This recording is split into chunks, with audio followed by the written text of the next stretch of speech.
हम बात करेंगे मुस्लिम कट्टरवाद की, मुस्लिम रेडिकलाइजेशन की।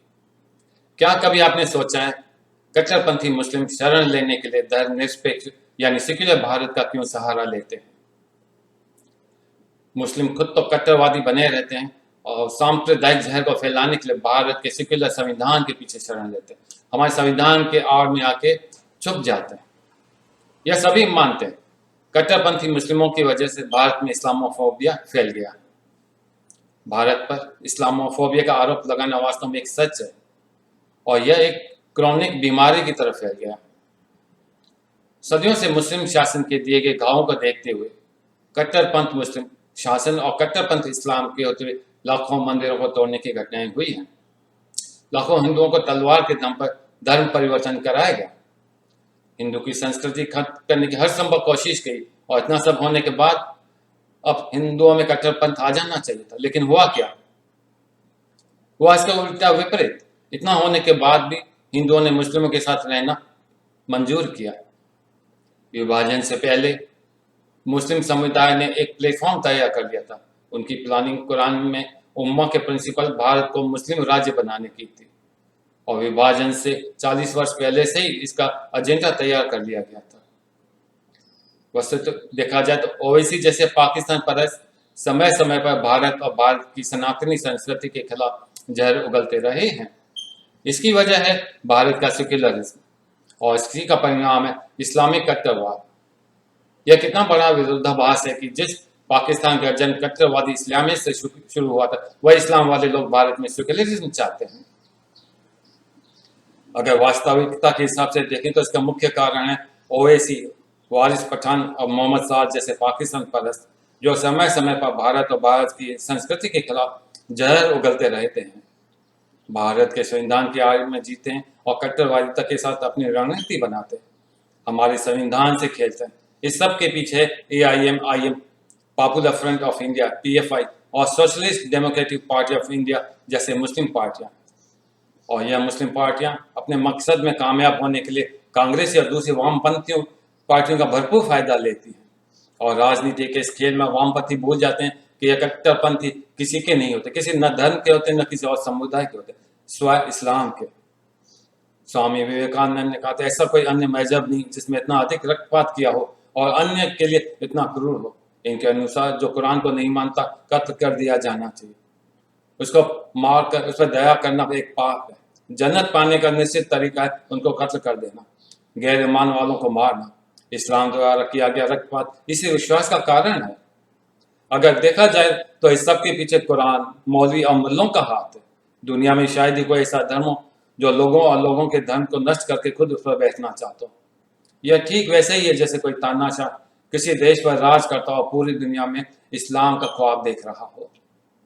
इस धर्म में अल्लाह और रसूल के खातिर दुनिया को लूटना, लूट के बाद में ईश्वर को भी यानी अल्लाह को भी एक हिस्सा देना। इनका अल्लाह, इनके कुरान, इनका रसूल, इनके मौलवी ये कहते हैं जो इस्लाम को स्वीकार न करे उन्हें कत्ल कर दो। यही शिक्षा इनको बचपन से ही दी जाती है। किसी भी धर्म में ऐसी राय रखने वाला कोई भी यहाँ भगवान या गॉड नहीं हो सकता सिवाय इस्लाम में। इस्लाम से ज्यादा शांति फैलाने वाला और कोई धर्म इस पृथ्वी पर नहीं है। इस्लाम की कट्टरपंथ की एक और वजह है और वह है हिंदुओं की सहनशीलता, मित्रता, सरलता। हिंदुओं के ऊपर अत्याचार हो रहा है, वह क्यों हो रहा है? क्योंकि वो ऐसा लोग समझते हैं, हिंदुओं की सरलता को एक कमजोरी समझने लगते हैं कि ये हिंदू लोग डरते हैं हमसे। यह लोग समझते हैं कि इनको तलवार के दम पर आराम से सलवार पहनाई जा सकती है और जिहाद इनकी सबसे बड़ी तलवार है। जब बंटवारा हिंदू मुस्लिम धर्म के आधार पर हुआ था, फिर भी नेहरू ने मुसलमान को भारत में रहने दिया था। इसके पीछे क्या वजह थी? जबकि कई और दूसरे नेता इसके खिलाफ थे। यह एक वोट बैंक की तुष्टिकरण की राजनीति थी।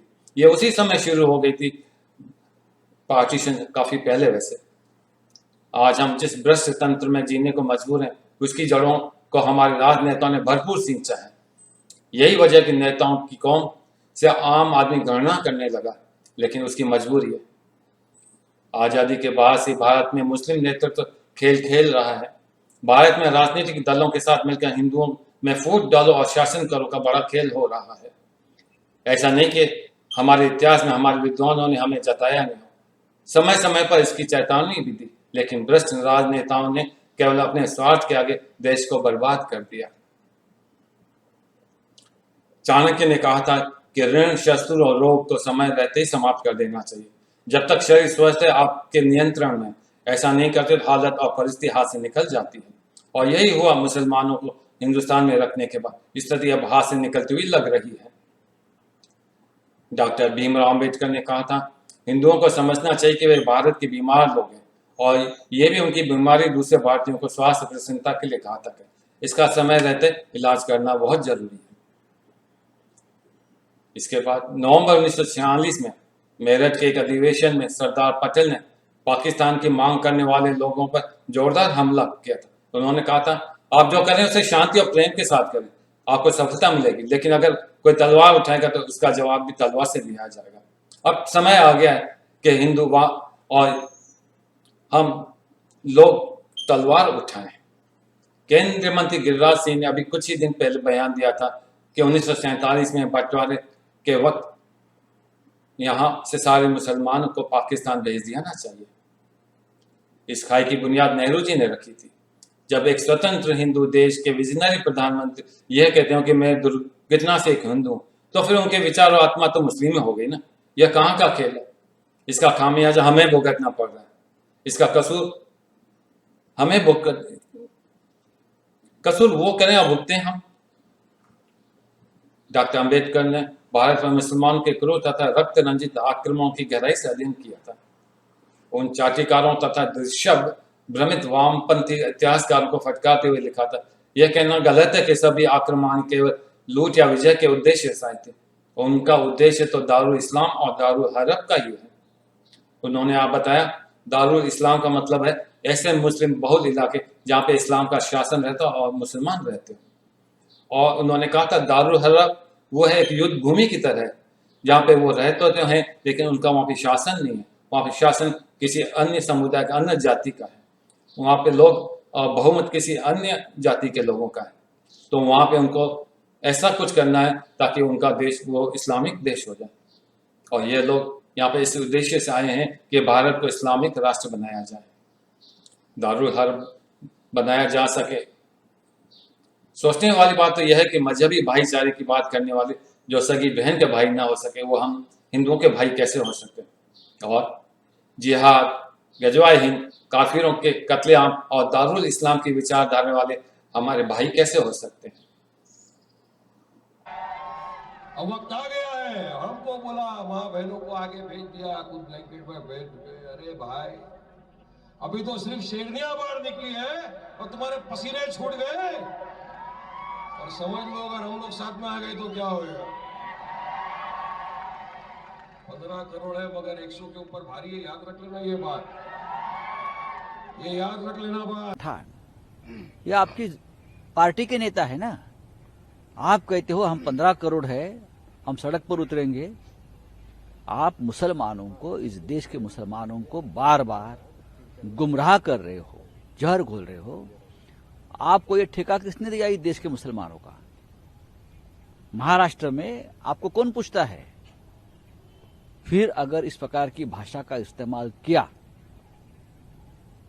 तो देखो हम भी जवाब देने के लिए काबिल। ठीक है, हमारी सरकार है, हम संयम से बात लेते हैं, लेकिन महाराष्ट्र का मुसलमान पूरी तरह से महाविकास अघाड़ी गठबंधन के साथ खड़ा है।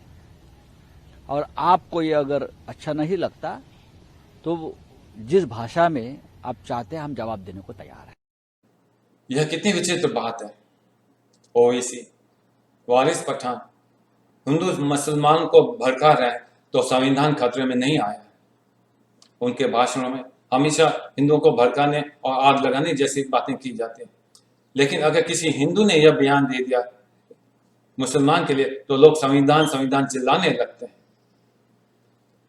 मैं उस वारिस पठान को याद दिलाना चाहता हूँ, याद है ना वो तुम्हारा अपना शब्द, अपना शेरनी वाला बयान सुनो। जब शेरनियां 500 रुपए नगद और 2 प्लेट बिरयानी पर उठने बैठने और लेटने लगे तो समझ लो तुम्हारे जैसे शेरों की औकात क्या होगी। अपने औकात से पूछ लो, दम है तो एक बार कोशिश करके देख लो। फिर वास्तविकता तो यह है, जिस धर्म की फाउंडेशन बुनियाद अत्याचारों की टिकी हो, दूसरे धर्म की मान्यता न हो तो उसके मानने वाले वैसे ही होंगे। इस्लाम का भाईचारे का सिद्धांत मानव जाति के लिए नहीं है, यह केवल मुसलमानों तक ही सीमित है। दूसरों को यानी हमको काफिर मानते, चारा मानते, वो खुद भाई होते हैं और हमको चारे की तरह इस्तेमाल करते हैं, तभी ये वर्ड भाईचारा बोलते हैं। इनके विचार हिंदुओं की तरह लचीले या फ्लेक्सिबल नहीं होते, या कट्टर, इसलिए इनका काफी ध्यान रखना पड़ता है कि पता नहीं कब गंगा जमुना तहजीब सिखाने लग जाए, जबकि गंगा भी हमारी, जमुना भी हमारी और तहजीब भी हमारी। ये तो खुद असुरता दिखाते हैं। मुसलमानों का भातृत्व सिद्धांत मानव जाति का भातृत्व नहीं है, ये मुसलमानों तक सीमित भाईचारा है। समुदाय से बाहर वालों के लिए उनके पास शत्रुता और तिरस्कार के सिवाय कुछ भी नहीं है। उनके अनुसार इस्लाम एक सच्चे मुसलमान को कभी भी भारत की अपनी मातृभूमि मानने की स्वीकृति नहीं देता। मुसलमान को भारत को दारुल इस्लाम बनाने की महत्वाकांक्षा हमेशा रही है। करना है जहाद तो करो, पहले अपने नफ्स के साथ, अपने दिल और दिमाग में पनपती हुई बुराइयों के साथ। वो है जहाद, जहादुल अकबर।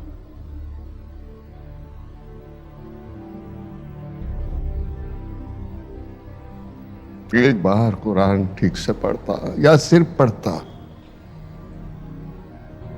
तो भी समझ जाता मुसल्लम ईमान क्या होता है। अव्वल तो तुम मुसलमान हो ही नहीं। तो सुना तुमने, और तो तुम मुसलमान हो ही नहीं। तुम खुद इस्लाम को धोखा दे रहे हो। तुम कायर हो, क्योंकि कोई भी सही धर्म किसी दूसरे धर्म को नष्ट करने के लिए नहीं कहता है। एक ही रास्ता बताता है कि सारे धर्म बराबर है, लेकिन तुम लोगों की समझ में नहीं आएगा। तो सुनो, हिंदू बर्दाश्त बहुत करता है, बहुत समय लेता है मैदान में आने के लिए। ठीक वैसे ही जैसे महाभारत में कौरवों ने कई चालें चली, पांडवों ने सब उससे काम लिया। भगवान श्री कृष्ण ने पांडवों को 5 गांवों के लिए भी तैयार कर लिया था। पांडवों ने बहुत मौके दिए, लेकिन जब उनकी बर्दाश्त से बाहर हो गया, अंत में युद्ध के मैदान में ही फैसला हो गया। सारे कौरव मारे गए।